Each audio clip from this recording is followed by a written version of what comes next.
lives beyond the azure blue. A God concealed from human sight. He tinted skies with heavenly hue and framed the worlds with his great might. There is a God. He is a love. Good morning. Eradi Enshra. Sir ene anopayi nso. Wone Church of Christ abehyiam. Na yedwumadi a yetadi no kwasiada anopa bia no. Ene nso so yesan akoso bio. Sir unya hunu mafade yi ena anopayi a na ebia na wohu nia mepese mekire. Abribiara mefra tuntum anasa kokko no na chese asamo a me no ebeka no enhyada enye anigesam medofo na empanimfo se opani entna efie emma asedua emfo ana empaninu anso se we opani na wotifie na se asamba na wo ye emfa me ho a wani ebeba ho so prekope no na asem no abemantamwo ewo ukomu asem bia ni ho a emfa enipa ho ewo asase so medofo wo tie me asem bia ni ho enu nti eto da bia se yedi dwuma sei na bibisi ewo yemayi mu na migina ho na afi me pesa me di onyankopon asemi ene oman no ekasa na yedi etutu ye hofo a na ebinumo ekasa kasa se wodo ho kwaje amanyosem mu na no na yara me bisa wo se ana asore no eni oman ni mu ana eniema ye store a ye koto no ye wo amanyofo de ane ye wo asorefo de ana enye sa na te enam se asore eye enipa efri abusua mu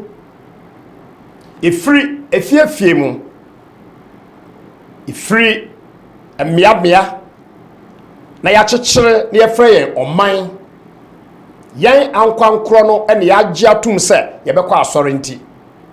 asem biara ni ho a emfa enipa ho bedofo a wotie men na no pay kokọ no amefra no ase ne sei ebe se afe baako enie ene yeteye se takrade emayo bi enipa bonifo bi ache won de won yakosie ya bobo sa ensemi ho sa menua afi ba ko ni o ane ye kwa ko wuramu na de sabe ye ka na sa no mu bi ho a sa mi wie dwumadie na sa mo fra ya na mo ka se me won kran ana be no edi dwuma no minin kran takrade ena mewo afi se yekoya nim kakrampo de ka ho a emaba wa no a wo mo ho abasam a na wotwe atwam yi no ye radio so ye TV so ene ye newspaper mu ene enkomo biara ye bo no omo ho asam ene ye ka no omo baako ne wo fa pa ono ogina me nchen a o translate adiama emumfo no se woni mu a enu nti se enka midi de abrofo fra no emotions no achi a ehwe meboafo a oboa ema ya nua no mu asabe omo ente kasa no ebete de mekan no na ne ho ne fia ankasa ho ne wo fase ankasa ena asem we yato no a enkasa mo eba ne kama ka bebre na mamene bi na enai zamanka bia enye engrofo bebre mpo afrefre but I say man nti asem we woka ho say me shada ni bibia make ho dem onyame a ono obo osoro ene asase epo ene de wo mu na sem a ye bible no ode amaye no ene tumi kasa kire nipa ewo akwan nyina mu na ne sa enti no se bible na mikura de a na sa sem bi ba na sa me de bible no agina so no wakasa ase nyina a me meka ho bi no ye bre ye ho ase yetie onyankopɔn asɛm mini adɔfo enkwalai ho asɛm ɛbaaye no akɔ ade akye na wo ya besim saa kɔpem sɛ ɛnaano de si ya ne sɛ yenuanom apolisifoɔ bɛka kyerɛ yɛ sɛ abrantia no a obroni bɛsɛ sɛ ɔyɛ prime suspect ɛwɔ asɛm ni mu no wakyerɛ baabi sɛ wɔn nkɔhwɛ hɔ na mpara wɔn kɔhwɛ hɔ no na sabe enipa enompe me dem ehu bio aposifoɔ ɛna bɛka kyerɛ yɛn enompe no a wɔn nsa kan no ɛna wɔn ɛka kyerɛ yɛn Ghanafoɔ nyinaa sɛ wɔn ɛde kɔ laboratory na wɔkɔhwehwɛm wɔbɛyɛ DNA sampling na wɔahwɛ sɛ ɛyɛ nkwalaa no a yakyekye wɔn no sabe wɔn enompe eni anaasɛ ɛnyɛ wɔn a ɛna na ne yara ɛna acting IGP a ɔwɔ Ghana ha ɛbɛtena television so radio so aka kyerɛ ɔmamu ni nyinaa sɛ ɛnhwehwɛmu no a wɔn kɔhwehwɛɛ no wɔn ahu sɛ ɛyɛ saa ɛmaayewa no a yɛn nyinaa yɛsu sɛ nka onyankopɔn ɛmfa wɔn mmerɛ fie asomdwie mu no ɛyɛ wɔn enompe deɛ aposifoɔ abɛka kyerɛ yɛn no ɛno no saa asɛm wɔ yɛ aposifoɔ bɛka no na wɔtwe a etwa mu no ama efiri ɛno so wotie radio so wohwɛ yɛ newspapers emu na wotie television stations ahoroɔ a saa nkɔmɔ yi ɛne yɛdi saa de abɛsi ɛnɛ na mesu bio sɛ mo a ɛyɛ a mo se yɛne ayɛ preach no ɛnsɛm a ɛte sɛ yɛnka ya no ɛntum no enti asɛm wei no ɛmfa yɛ ho enti nkwalaa no ɛne wɔn mo awofoɔ no wɔn mo nkɔ asɔre ɛyɛ dan na asɔrefoɔ edwane every realities ɛho ɛnsɛm a asie ankasa a ɛtwe akoma ɛde awerɛhoɔ ɛne abooboo die ɛna de ma enipa enti wante sɛ nkwalaa no mu baako na ɔwɔ asɔre dan mu ɛna onya call a wɔde pie ya ɛnɛ yi aposifoɔ ka kyerɛ sɛ akwalaa no wawu medɔfo wotie me ti mu a ya mo criticize nneɛma bi no mimegyina ha no hwan na wɔtie me every best 20 years ni every Metro TV ebre so na wobetumi atag me say me ye NPP ni anasa me ye NDC ni say wotumi yes a na wo ankasa nso hu papa me ka me nya me sam o ame so me man isan say minim say onyankopon asem a eye Bible no eno na so nipa ade ye ne nanse kane a ade ne beduru efie afebɔ me do papa takrade enkwalaa yi ɛho asɛm yi baabi akɔ wie no aprosifoɔ sɛ enompe no ɛyɛ nkwalaa no enompe a deɛ ɛte yɛ no sɛ yɛkɔka kyerɛ enkwalaa no awofoɔ no sɛ ɔmo nyi ntom nnɛ ɛna ɔmo agye atom ɔkyena sɛ ɔpɛ sɛ ɔka kyerɛ me sɛ saa situation ɛyɛ pleasant situation a ka kyerɛ me ɛnanɔpɔ yi a eni ho kwan sɛ te sɛ me a megyina ha yi menim onyame asɛm ɛwɔ sabe nimdeɛ kakra bi ɛwɔ nneɛma bi mu no sɛ mansɔre na manka saa asɛm wɔ sɛ bi ɛpaa de a ɛne na nyame man ɛna mesom no for my God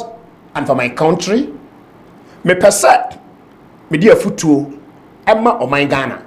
a me ankasa meka ho bi ɛwɔ takrade enkwalaa yi ensam ho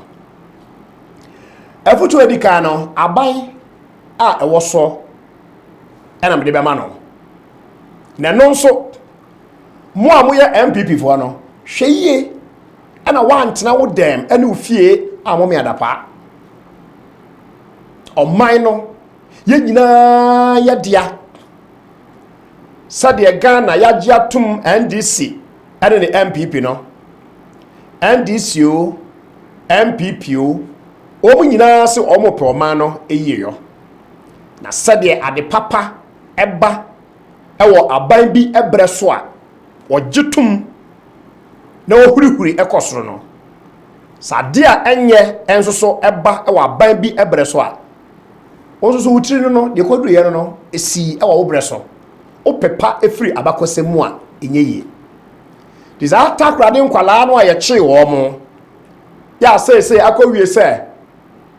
sɛ nompe no a yɛkɔhu yɛ no yɛ ɔmo nompe no ɛyɛ MPP na Akufo-Addo aban ɛbrɛ so ɛna saa asɛm no asie usesa no a ɛnyɛ yie da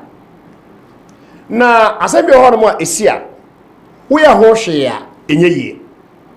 na abrɔfo sɛ the way forward going forward yɛkɔ yɛ anim no ɛdeɛ ba adesua ɛne yɛbɛtumi anya ɛwɔ nsɛm a ɛtete sɛ yi a asie ɛwɔ ɛbrɛ yi so sɛ MPP government ɛne functionaries ɛbɛka no kware a about 6 months ago me ba me dwumadie yi so ɛbɛbɔ aban no kɔkɔ sɛ there seems to be a kind of insecurity bi ɛwɔ Ghana ha na awerɛho a medie ni sɛ sɛdeɛ Ghana ha yɛsɔre a yɛkɔ asɔre asɔfo ateɛ da biara pastor deɛ bɛn prophet deɛ bɛn evangelist deɛ bɛn reverend deɛ bɛn ensɛm sɛ ba na ayɛsɛ da me nko na meka o mo asɔfo ni nyina no obi ayɛ din obi kasa mpa on deɛ na political party ɛna wɔ kasa ɛde ama no medafo a wotie me na Bible no ɛda hɔ no a Yehowa Nyankopɔn de ama yɛ no a kebetumi agina so ɛde atu yɛ ho fo no na yato atwene Ghana mo a mo kasa mo yɛ asɔfo mo nsɔre sɛ MPP breso o sɛ NDC breso o bibi ekɔ yi a mo miɛmmɔ aban na ba so sɛ bibi nkɔ yi a mo miɛnka na aban no ente na mo miɛnya atwomyɔ ɛwɔ maayi mu na ɛno ɛna ɛdede ne saa ama ɛnɛ nea yɛteɛ ɛne deɛ yehu the hypocrisy of the clergy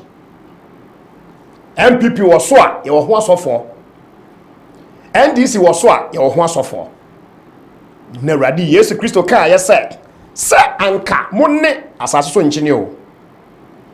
na sɛ ɛnkyene ayira ne daa ɛdeɛ ɛna wɔde bɛhyɛ no ɛnkyene bio ɛnyɛ ma hwee bio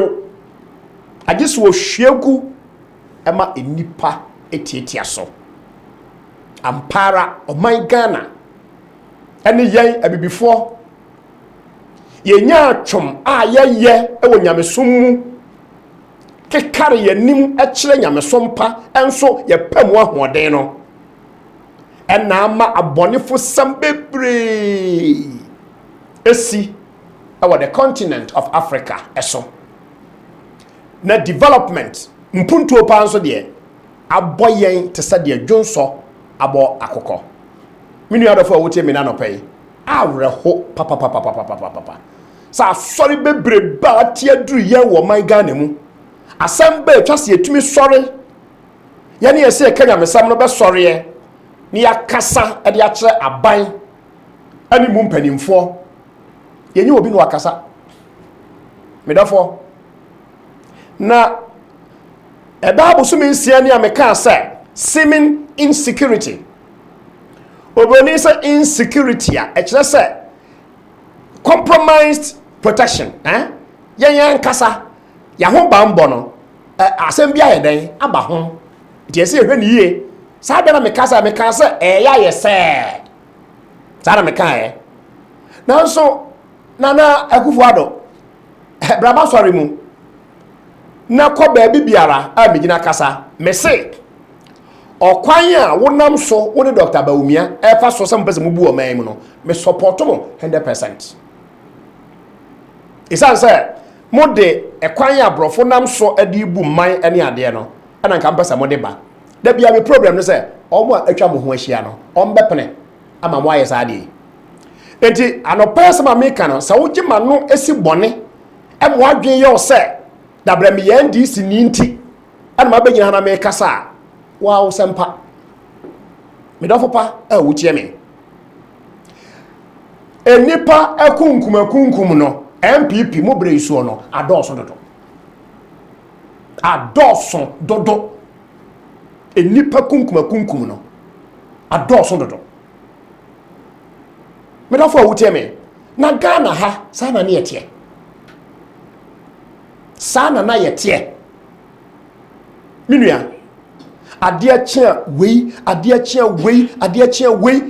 wa hu na edede ne saa se me di kan no emfa ho wode ba ho so no na egina waboa no minua ena no hwe enzama na ochi mu etwa mu na yese otikokoso eko United Nations ko ka asem na President Mahama akoka bie Julius Debra akoka bie ena no so eno ne da ache na ye beka no so ho asem minua na me ya santini mapa enti ampara se me ma obi mfa otikokoso anim entwitwiri fam na sem bia mum eba enam sa Bible na yedi adwumenti no twase ye kan sade eti ankasa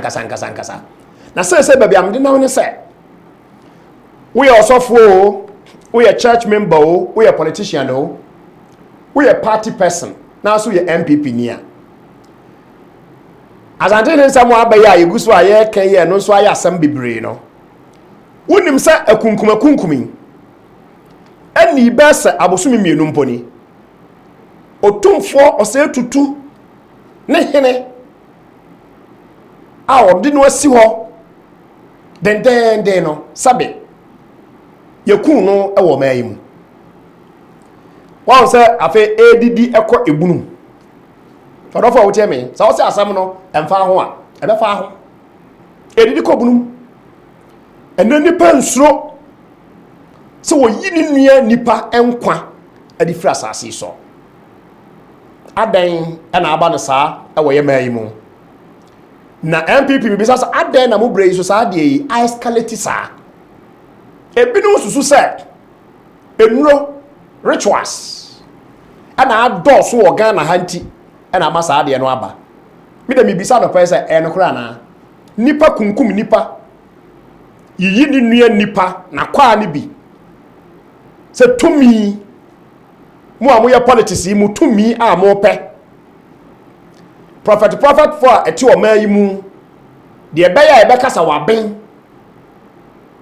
ana ama nipa kunkum bebrebe aba saa na binum eka ana mi bisa se ete saa na ana sa ente saa eni bosume baako gomua enso so anu so ohene obi a enke fire semo a abibifo ke emfa nkwa himfie se yensuro nipa bu ohiri ne wo ko wura ni fie ka ayesisi ho sai ne me ho na sabe na yasan akokum enipa no de aka ho ma bisa Ahmed Swale a woni abrante Anas Aremia aya adwuma no ayekokun no ho asam akosisan enti aban de me kan se me aban ma presim wo kwa horo bebre eso na mom ba bi ba ko na akufo ado waban no etwe ko fom aya security obi o kan okura bia zabi nya sika na papa je afiri wo no person ubu mani ye bia no twase otumi kasa asem we security no asem wo ho na yenka eni wachi a osi agoro ye de asem a yeka no saa no se nsi wo obusua mu a yeka oboni bese na what trivialize no why no asem kitwa bi o enye hwe so da ya na ebirim betra TV so ne radio so na omoba ebeye no susu ampara sai asem a yeken sanka eyemo politicians foi mu mpanimfo mu bi emma ane ye kidnap wo mo a mum yeni nokra awo yakoma mu se enkasem yi se na nke bewie me do papa wo tie me nipa owe ofonsa na hwe wonsa isa se ne nyina ensatia enumia na yedi partisan politics yachi NDC MPP kopem se saban bi woso na niema bi koso na enkoyi a yankoka okoka pa yajongam okoka pa yajongam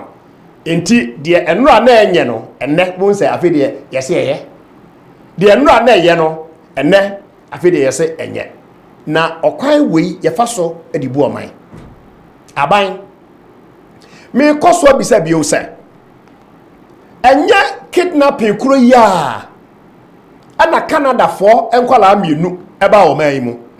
eba ya kidnap wo mo na eni na awotwe Ghana police for etumi ko hwe ya ekoche enipa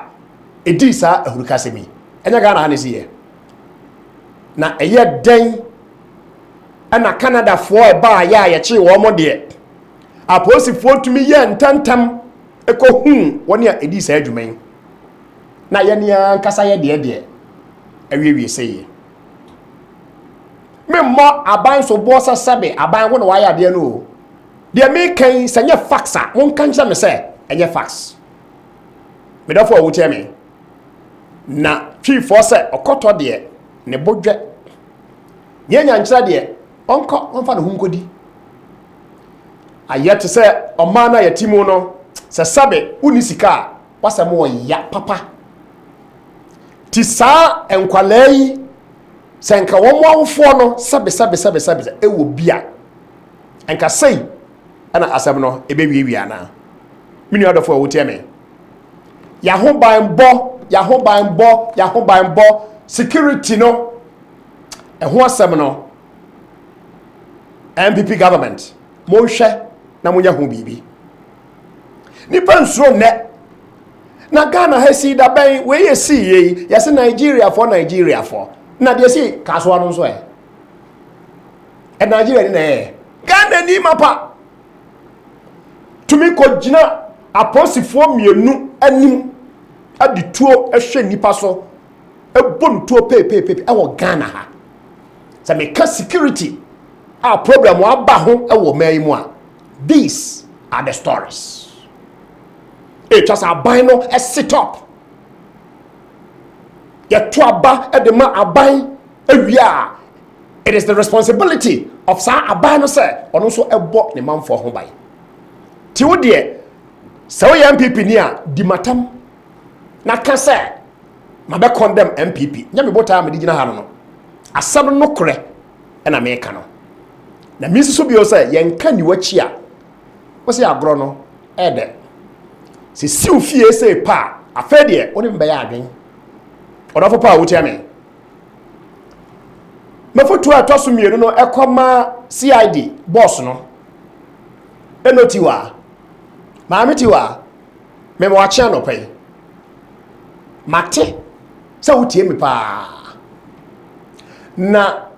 me nana me kira me maame ye fa na wotiwa enti wo ye me nana enti wo nso afutu amede ma wo yi hwa ana wadwen anya wo se dabra metan ana me kan ho asem bone onyame mpewu aposifo ya madam fofo me se takrade ana me wo takrade Central Police Station ho no onyankopon adum mu me nko a bikotu ensuo a oboda so nummu enne oboda so nummu tu ensuo ade che aposifo wo ho sesi aposifo gu so enum ekire enije a me wo wo mo a eye adwuma ede ma aban ho regardless of government kura and as a party kura owo government mu me dafo wo tie me enti asama me kan so no enya aposifo a me mpo mo asam ene wo ma me ti wa me mpa wo asam me mpa wasam nti na me kan Ghana yi ewo ene de wo ya me hu eniema no ho asam na me no eken ye wa posifoɔ ɛma ne mɛma bebre a wɔn yɛ adwuma pa menam kaa kwa so ekoto oposini na me ma ne sika ɛnyɛ bribe ɛna oposini agye me da bia me kaka sika da me nkyɛn sɛ enipa no wɔ brɛ etuma no bibi so mfantonso no mu na ayɛ dan me nua dɔfo aha ɛna me free ba na ma metiwa on the 2nd of April this year 2019 ɛna offer press conference na wo ka kyerɛ Ghana fo nyinaa sɛ we know where the kids are. Mitimi TV no mani je papa. Wo se wonim baabi a enkwala no wo. Na yede wo mo ato baabi a kyerɛ sɛ ɛyɛ anigye. Enti awofo no nka wo makoma ento wo yam. Edi nansa na wasa bɛka kyerɛ sɛ daabi saa asɛm na meka no de meka sɛ me de adwodwo abusuafo no omo akoma. Hello, Mami Tiwa. Security boss. Criminal investigation department boss.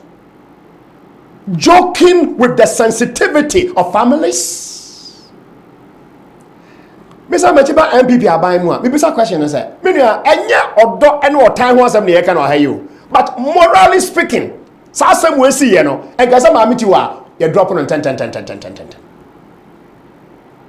menua dofo a wutia me ya nyina di nyesi nyina di so ono nko an di boye no wo wiase ne mum entwa ye sa na brofo ye e de build wo man afede na no mekinka bibia Mami Tiwa wo se sake wo mpa emfa nkwala no emma wote Ghana ha ka sa asemi enye wo ne sesa wo ka se ohun ya ene nka o hare me se da no pa me ka sei na nka me makama se wan kasa wo kasa asem we ya enye correct kra dabi ye ti o mamu ye di amamre ene ye de ya de wan kasa asem bi se ohene no ana asem bi se o chiamia no ti mi gina hai se me na me be gina na me pa chaw de ama wona me ka se abusuafo se maame ne yi na di mpo a enkwala no ansan ma ensonsuye wo mu cha se wan kasa ye ka ho asem no wo ba be ka sa asem we menua ba me kan ntantam de akira o se fa Ghana amamre so kopa busuafo no chaw why me kan wo Ghana ekwan so say you owe the public, the Ghanaian people, a public apology and take it from floor abet sabre untimi nka sa asem no na yes e bu o man na di asem die odofo wo tia me minim de menka bio metakwada posifo me domo na mepa mo asem na mo amunim mo se abrante no aye chi no so no mo odi ani mo mi ya chi ya kidnap nkwala no ye de beto takwade sales no anadwo no wo sales ho otumi fro edan no etu tokuro edwane ebesi fom edie ben anadwo ma na semnie odofo wo tie me wenum nti ana ama abusuafo no se omunya asem ntum yi o questions bebre wo sa kidnapping enkwala idie eho wodwene ho a wonti ase medofo pa na onipa nkwa a wuyi afri asase so no enti wo kum obi na wo de watena se ana moma yenhweye na yenno ni yenyi abufuo ni sika nibri bebre emfri ene abrabo na de twato no se medie mafutuo no se aposifo monsanya DNA test ni biem monkopa brofo bi ye fa no second opinion na abusuafo no ehonyo mo na awre ho bebi asese o my Ghana ye de ye man no akwakọ wiwi awurade enhira sa no pay me no abetwetwe sa anko me abusuafo ma mo yakọ miensua de emfiri mu na de besie biara ye nkasa ni nyina ye ade ma ye kra unyankopon nhira bye bye. We survive from the start.